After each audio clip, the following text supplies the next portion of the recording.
ගරු කතානායකතුමනි විස්්‍රාම වැටුප සම්බන්ධව මම මගේ ප්‍රතිපත්තිය මගේ හර්ද සාක්ෂයක එකඟව තමා මම මේ පාර්ලිමේන්තුවේ මෙච්චර කල් වැඩ කරේ මම තමයි මහින්ද රාජපක්ෂ හා ජනාධිපතිවරුන්ගේ බලතල කප්පාදු කිරීමට විරුද්ධව මේ පාර්ලිමේන්තුවේ එක Honorable Chamara Sampath Desanayake, you have 12 minutes. එක ඡන්දයයි තිබ්බේ ඒ ඡන්දය දුන්නේ මම විතරයි. ඒකත් මම මේ වෙලාවේදී කියනවා ඒ වගේම මං කොන්ද කෙලින් තියාගෙන කියන්න ඕන දේ කියන කරන්න ඕන දේ කරන කෙනෙක් හැටියට මේකට විරුද්ධව මම සංශෝධනයක් අද හවස මං ඉදිරිපත් කළා තියෙනවා මේ විශ්‍රාම වැටුපට විරුද්ධව. මම කියන්නේ මේ විශ්‍රාම වැටුපෙන් ජීවත් වෙන අද බෙහෙත් ටික ගන්න බැරි සමහර මන්ත්‍රීවරු හැම මන්ත්‍රීවරුම නෙවෙයි ගොඩාක් මන්ත්‍රීවරු ඉන්නවා. මේ පාර්ලිමේන්තුවට බෝම්බ ගැහුවේ 1988. ගැව්වේ කවුද? ජනතා විමුක්ති පෙරමුණ. ඒ බෝම්බ ගහලා මැරුණේ කීර්ති චන්ද්‍රසිරි අබේවික්‍රම මොරවක මන්ත්‍රීතුමා. කීර්ති චන්ද්‍රසිරි අබේවික්‍රම මොරවක මාතර දිස්ත්‍රික්කේ මොරවක මන්ත්‍රීවරයෙක් තමයි එදා මේ පාර්ලිමේන්තුවේ මැරුණේ. එයාගේ නෝනා තමයි යාපා අබේවික්‍රම මොරවක. යාපා අබේවික්‍රමත් මේ විශ්‍රාම වැටුප මේ ජනතා විමුක්ති පෙරමුණෙන් මේ පාර්ලිමේන්තුවට බෝම්බ ගහලා මැරිච්ච මන්ත්‍රීවරයාගේ බිරිඳ අද මේ පාර්ලිමේන්තුව විශ්‍රාම වැටුප ගන්නවා.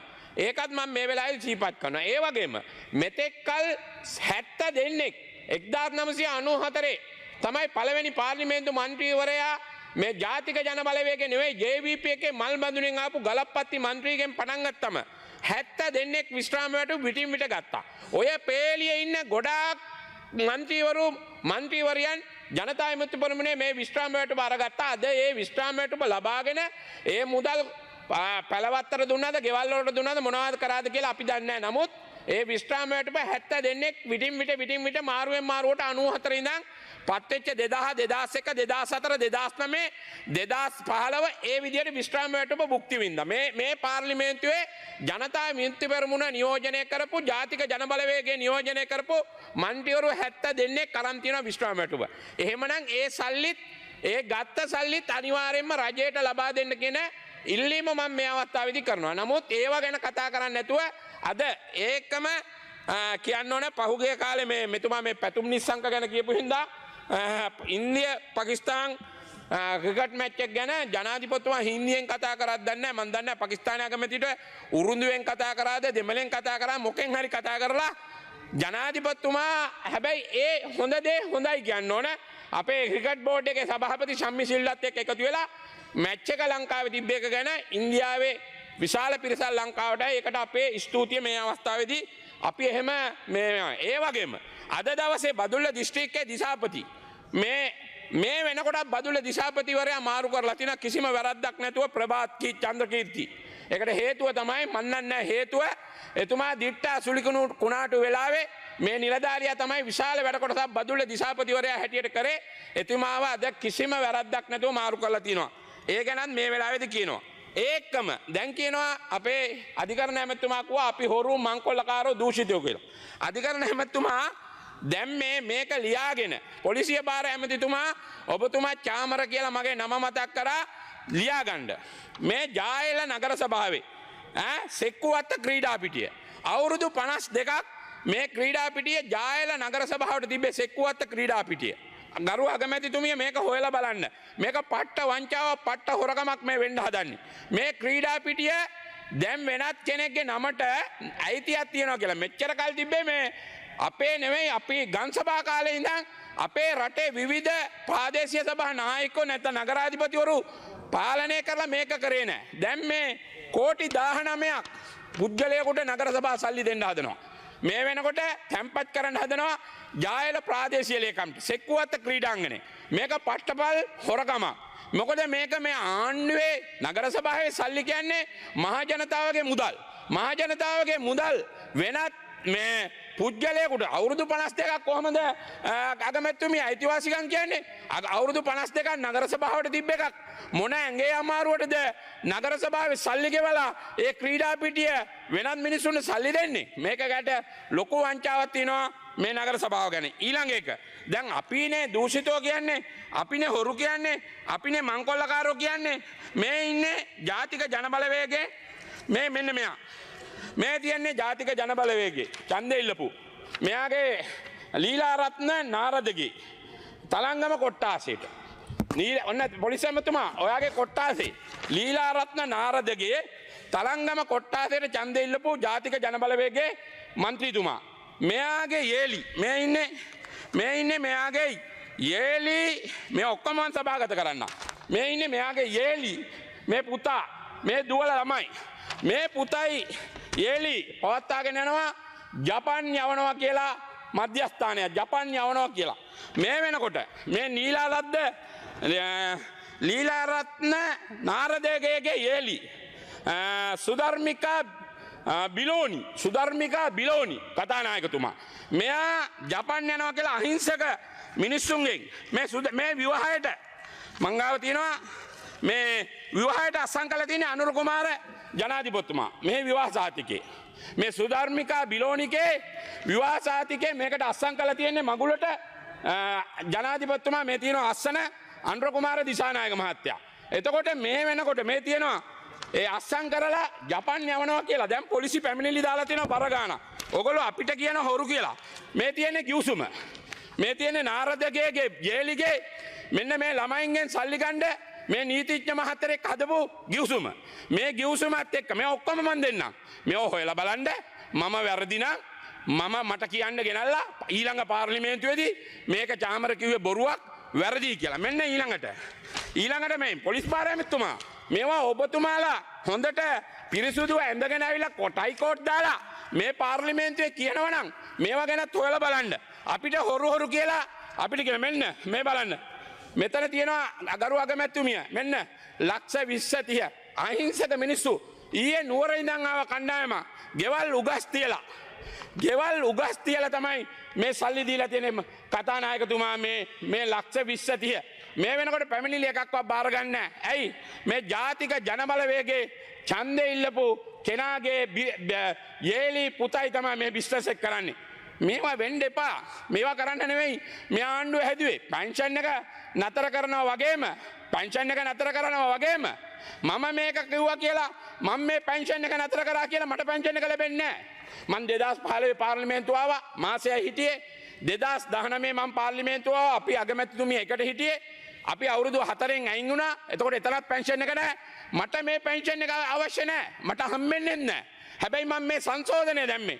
අහිංසක මිනිස්සු ඉන්නවා අද බෙහෙත් ටිකක් ගන්න බැරි මිනිස්සු. රුපියල් 62000යි. මෙතුමාට දැන් කතා කරා മന്ത്രിවරයෙක්. රුපියල් 62000යි. කතානායකවරයා අත්සන් කරනවා නම් අත්සන් කරපු දිනේ සිට වළංගු වන පරිදි ක්‍රියාත්මක කරන්න. නීතියක් මේ රටේ ක්‍රියාත්මක වෙන්නේ කතානායකවරයා. ඔබතුමා නීතිඥයන්නේ. පොලිස් භාර ඇමතුමා කතානායකවරයා අත්සන් කරපු දිනේ සිට ක්‍රියාත්මක කරන්න කියලා තමයි මම කියන්නේ. නැතුව මට මේ පෙන්ෂන් එක හදා ගන්නවත් මට ඩෝබි බලකාය මඩ බලකාය දැන් ගහයි. චාමර තමයි මේ සංශෝධන දාන්නේ. මේක චාමරට උවමනාවට කරනවා කියලා. චාමරට උවමනාවට කිසිම දෙයක් කරන්නේ නැහැ. මට හැම දෙයක්ම මම මේ පාර්ලිමේන්තුවට ඉදිරිපත් කළා තියෙන්නේ නිවැරදිව කියලා තමයි මම හැම දෙයක් ගැනම මේ පාර්ලිමේන්තුවේදී කියන්නේ. හොඳ දෙයට හොඳයි කියනවා. නැත්තම් අපි මේ ඊළඟ එක දැන් බලන්න ගොඩාක් දේවල් තියෙනවා. අපිට කියන්න වාහනවල සීට් බෙල්ට්. දැන් යන්න බෑ සීට් බෙල්ට් තියෙනවා සීට් බෙල්ට් දාලා හැම බස් එකේම සීට් බෙල්ට් තියනවද? කතානායකතුමා හැම බස් එකේම හැම වාහනේම සීට් බෙල්ට් තියනවද? කාලයක් දෙන්න ඕන දැන් ගොඩාක් වාහනවල අධිවේගී මාර්ගයේ දුවන්න දෙන්න. ඒවට විකල්ප දෙන්න. ආණ්ඩුවක් වුණාම විකල්පයක් නොදී හැම දෙයකම ආණ්ඩුව වුණාම විකල්පයක් නොදී කටයුතු කරන්න ගියාම කොහොමද කටයුතු කරන්නේ හැමදේම? එහෙම කටයුතු කරන්න බෑ මේ රටේ. එකපාරම කටයුතු කරන්න බෑ. මේ දේ තමයි ඕගොල්ලෝ හිතනවා නම් මේ විස්්‍රාම වැටුප අයින් කරා කියලා. එහෙමනම් මේමයි. දැන් වතුකම්කරුවෝ රුපියල් 200ක් වැඩි කරා කියලා ඕගොල්ලෝ මහා ලොකෝට ඉන්නවා. ඔයක වැඩි කරපු රුපියල් 200ක් නැහැ සමහර කොම්පැනි දෙන්නේ නැහැ. වැඩි කරපු රුපියල් 200 දෙන්නේ වැඩිදලු කිලෝ 4ක් වැඩියෙන් කරන්න ඕන. දැන් සාමාන්‍යයෙන් තේවත් එක වැඩිදලු කිලෝ 4ක් ඇදුවා රුපියල් 200 හම්බෙනවා. කොහොමද? එහෙමනම් ඕගොල්ලෝ මේ විස්්‍රාම වැටුප අද මේ മന്ത്രിවරුන්ගේ විස්්‍රාම වැටුප නතර කරනවා නම් මේ කන්ද උඩරට අවුරුදු 200ක ඉතිහාසයක් තියෙන සුද්දෝ වගා කරපු ඒ තේ බිම් වල ඉන්න අහිංසක මිනිසුන්ට විස්්‍රාම වැටුපක් හදලා දෙන්න. රුපියල් 10000ක් හරි විස්්‍රාම ගියාට පස්සේ රුපියල් 20000ක් හරි ඒ කම්කරු ජනතාවට අපේ ආණ්ඩුවෙන් දෙනවා කියලා විස්්‍රාම වැටුපක් හදලා දෙන්න. අන්න එතකොට තමයි ගෞරවයක් එන්නේ. නැතුව මේ නිකං ගෞරවයක් එන්නේ නැහැ මේ මන්ත්‍රීවරුන්ගේ විස්්‍රාම වැටුම ඕගොල්ලොන්ගේ දේශපාලන පොරොන්දුවක් වෙන්න ඇති. හැබැයි මේ දේශපාලන පොරොන්දු වෙනකොට දැන් මැතිනි ගැන ඔයා පොලිසිය භාර ඇමතුමයි අධිකරණ ඇමතුමයි කිව්වා. එතකොට එහෙමනම් අධිකරණ ඇමතුමාගේ ඥාතියා වාසුදේව නානායක්කාර මහත්තයා අද වෙනකම් විස්්‍රාම වැටුප ගන්නවනේ. හේම කුමාර නානායක්කාර අද වෙනකම් විස්්‍රාම වැටුම ගත්තනේ. එහෙමනම් ප්‍රතිපත්තියක් තියෙනවා නම් හැමෝටම එක ප්‍රතිපත්තියක් වෙන්න ඕන. කෙලින් වැඩ කරනවා නම් Sampadassanayake, you have 2 more minutes. කෙලින් වැඩ කරනවා නම් කවුරු වුණත් කෙලින් කතා කරලා කෙලින් වැඩ කරනවා නම් කෙලින් වැඩ කරනවා නම් කෙලින් කතා කරනවා නම් හැමෝම පිරිසුදු වෙමු. හැමෝටම එක නීතියක් ක්‍රියාත්මක වෙන්න ඕන. චාමරට එක නඩුවක්, තව එක්කෙනෙකුට එක නඩුවක්. දැන් අද අධිකරණයක් පටන්ගෙන මගේ නඩුව අහන්න පටන් ගත්තා. කමක් නැහැ අහන්න. හැබැයි ඒ කියලා අපේ නඩුව අහනවා වගේම අනිත් මිනිසුන්ගේ නඩුව එහෙම ෆයිල් ගණන්. කොච්චර වැරදි තියෙන මිනිස්සු ඉන්නවද මේ විපක්ෂේ? ආණ්ඩු පක්ෂේ කොච්චර වැරදි තියෙන මිනිස්සු ඉන්නවද? ඒවා මෙහෙමයි. හැම කෙනාම උඩ බලාගෙන කෙල ගහන්න එපා. ඔබතුමා සිරිමා බණ්ඩාරනායක මැතිනිය ගැන කතා කරා. මැතිනිය පරාජය වෙන වෙලාවේ හරි මොනවා හරි වෙලා මේ රටේ මිනිස්සු ගැන හිතලා තමයි රුපියල් 500ක් ඉල්ලලා තමයි ඉල්ලීම කරේ විස්්‍රාම වැටුපක් දෙන්න කියලා. ඒ විස්්‍රාම වැටුප වෙනුවෙන් තමයි මැතිනිය එදා ඉදිරිපත් උනේ. මැතිනිය ගෙනිච්ච දෙයක් නෑ. මැතිනිය නම කියන්න එපා. අද නිට්ටඹුවේ අක්කර කී දහස් ගාණක් මේ රටේ මිනිස්සුන්ට ඒ මිනිස්සුගේ දේපොළ දීලා තියෙනවද? ඒ මිනිස් මැතිනි බණ්ඩාරනායක පවුල වගේ පරිත්‍යාග කරපු පවුලක් අද මේ රටේ ඉන්නවද? ඔබතුමා නිදහස් අධ්‍යාපනය ලැබුවේ බණ්ඩාරනායකලා හින්දා. අගමැතිතුමිය නිදහස් අධ්‍යාපනය ලැබුවේ බණ්ඩාරනායක හින්දා. මෙතුමා ගමෙන් ඇවිල්ලා අද දෙරණ කරන්නේ. අද ලංකාවේ ලොකුම ව්‍යාපාරිකයෙක් වෙලා තියෙන විශ්වවිද්‍යාලයට ගියේ. මෙතුමා නීතිඥයෙක් උනේ බණ්ඩාරනායකලා හින්දා. ඒක අමතක කරන්න එපා. මෙතුමා අධිකරණ ඇමති නීතිඥයෙක් උනේ කවුරු හින්දාද? බණ්ඩාරනායකලා හින්දා. බණ්ඩාරනායකලාගේ නිදහස් අධ්‍යාපනය බණ්ඩාරනායකලාගේ ප්‍රතිපත්ති හින්දා තමයි අද මේ රටේ බණ්ඩාරනායකලාට දොස් කියන්න යන්න එපා. බණ්ඩාරනායකලා මේ රටේ විනාශ කරපු මිනිස්සු නෙවෙයි. බණ්ඩාරනායකලාගේ බූදලේ අනුර බණ්ඩාරනායකට තිබ්බ බූදලේ මැඩම්ට තිබ්බ බූදලේ කී දහකට අද ඕගොල්ලන්ගේ මන්ත්‍රීවරයෙක් ඉන්නවා මේ පාර්ලිමේන්තුව නියෝජනය කරමින්. එයාටත් ඒගොල්ලන්ගේ තාත්තලාට අම්මලාටත් ඕගොල්ලොන්ගේ අද ජාතික ජනබලවේගයේ ඉන්න සමහර ප්‍රාදේශීය සභා මන්ත්‍රීවරු පාර්ලිමේන්තු මන්ත්‍රීවරු ඉන්නේ අත්තනගල්ලේ මැතිනිගේ ඉඩම් වල. මැතිනිගේ බණ්ඩාරනායකලාගේ ඉඩම් වල. බණ්ඩාරනායකලා ඒක නිසා මම මේ වෙලාවේදී කියනවා කතා කරනකොට අපි කවුරුත් පිරිසුදුව කතා කරමු. නිකන් හැංගියෝරා කතා කරන්න එපා. හරි දේ හරියට කතා කරමු මේ පාර්ලිමේන්තුවේ. ඒක තමයි මං කිව්වේ. හොඳ දෙයට හොඳයි කිව්වා. ජනාධිපතිතුමා එදා මැච් එක ගහපු එක හොඳයි. ඒකෙන් ඉන්දියානු සංචාරකෝ අපිට 15000 20000 මේ රටේ දවස් දෙකක් හරි ඉඳාවා. ඒකට හොඳ කියනවා අපි. සම්මිසිල්ලට අපි ඒකට හොඳ කියනවා. නරක දෙයට නරකයි කියනවා. හැබැයි මෙන්න මේ නගර සභාවේ දූෂණේ ඔබතුමා හොයන්න. ඔබතුමාගේ මන්ත්‍රීවරයාගේ නාරද ඔබතුමාගේ ගෝලේ ඔබතුමාගේ මේ කොට්ටාසෙන් ඉල්ලලා තියෙන්නේ. නාරද කඩුවෙල ප්‍රාදේශ සභාවට මේවා වෙන්න බෑ මන්ත්‍රීතුමා කාටත්. එහෙනම් මේවත් අපි එලි කරන්න තමයි පාර්ලිමේන්තුවට ඇවිල්ලා තියෙන්නේ.